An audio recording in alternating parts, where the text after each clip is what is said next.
Je rencontre au quotidien tellement de gens qui se plaignent d'avoir échoué. Ils voient ça comme un signe qui leur indique de ne plus essayer. Ils ont l'impression de ne pas réussir à le surmonter et ressentent une souffrance profonde et luttent pour retrouver confiance en eux et en leur capacité à réussir un jour. Personnellement, mes plus grandes leçons et motivations proviennent de mes échecs. La réalité est que nous devons faire de l'échec un point de bascule dans notre vie, en faire une étape clé de notre parcours. Celle qui vous permettra de tirer un trait entre l'endroit où vous êtes aujourd'hui et celui où vous pouvez être demain. Il y a beaucoup de choses que nous apprenons dans le processus de réussite. Mais souvent, nous apprenons moins lorsque nous réussissons que lorsque nous perdons. L'échec est l'un des plus grands professeurs de la vie. Échouer vous apprend que la chute n'est pas la fin. Regardez comment un bébé apprend à marcher. Combien de fois est-ce qu'il tombe sans jamais abandonner?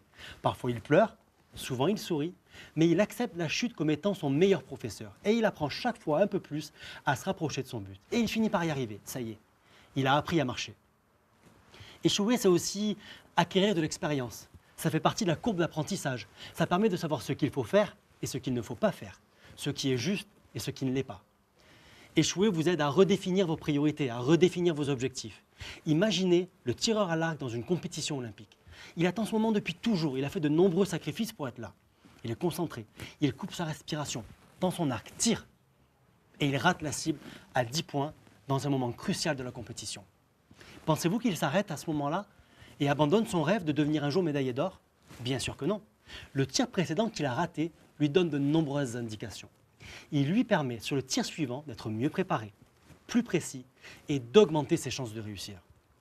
Vous voyez, l'échec vous enseigne à avoir la force mentale et l'attitude d'une personne qui n'abandonne jamais, et cela pour vous guider à travers toutes les étapes de la vie. Vous avez souvent entendu les histoires de personnes célèbres qui ont échoué de façon spectaculaire avant d'avoir d'incroyables réussites. Comme par exemple Michael Jordan, qui a été recalé de son équipe de basketball au lycée avant de devenir la plus grande légende de la NBA de tous les temps. Ou Oprah Winfrey, la célèbre présentatrice télé, qui est une des femmes aujourd'hui les plus influentes au monde, à qui on avait dit qu'elle était inapte à travailler à la télévision. Il y a aussi l'histoire de J.K. Rowling, l'auteur du célèbre livre Harry Potter, qui a été vendu à plus de 400 millions d'exemplaires alors que ce même livre avait d'abord été rejeté par les 12 plus grandes maisons d'édition en 1995. Mais plutôt que de prendre comme exemple ces personnes que vous n'avez probablement jamais rencontrées, peut-être devriez-vous simplement regarder les gens que vous connaissez, qui sont autour de vous, et qui ont réussi à accomplir de grandes choses. Nous connaissons tous des gens qui ont, par exemple, été dans une relation amoureuse pendant des années, et pour qui ça fonctionne très bien. Eh bien, demandez-leur si cela a toujours été facile et sans difficulté.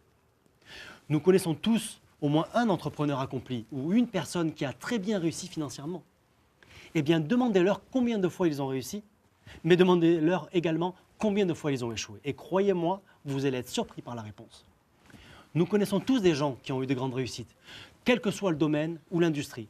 Demandez-leur de vous expliquer leur voyage vers le succès. La réalité, c'est que sur le chemin du succès, vous devrez traverser de nombreuses villes.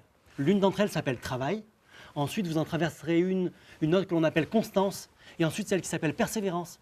Mais quel que soit le chemin que vous choisissez, il y en a une que vous ne pouvez pas éviter ou contourner. Et c'est celle que l'on appelle l'échec. Sachant cela, vous pouvez soit vous plaindre ou simplement l'accepter. Regardez l'échec comme une opportunité d'apprendre, une opportunité de réajuster, une opportunité d'ouvrir de nouvelles portes, une opportunité d'apprendre et de se développer. Bien sûr que l'échec est difficile, il est douloureux, il est souvent imprévisible et nous essayons tous de l'éviter, mais il est là. Et il fera toujours partie du processus à chaque fois que nous tenterons de bâtir de grandes choses. Finalement, l'échec vous montre également la valeur de la réussite. C'est aussi pourquoi, une fois que vous avez réussi, vous pouvez rentrer chez vous, vous regarder droit dans le miroir et être fier de la personne que vous voyez. Une fois que vous avez réussi, vous pouvez revenir à la maison, sourire à ceux que vous aimez en sachant que vous avez fait tout ce que vous pouviez pour que demain soit meilleur qu'hier. Il suffit de l'accepter, lui faire face, l'affronter et nous pourrons ensuite nous retrouver avec le reste des losers en série, au sommet du monde, où ceux qui ont échoué de nombreuses fois sont ensuite devenus des vainqueurs. Vous êtes l'architecte de votre vie.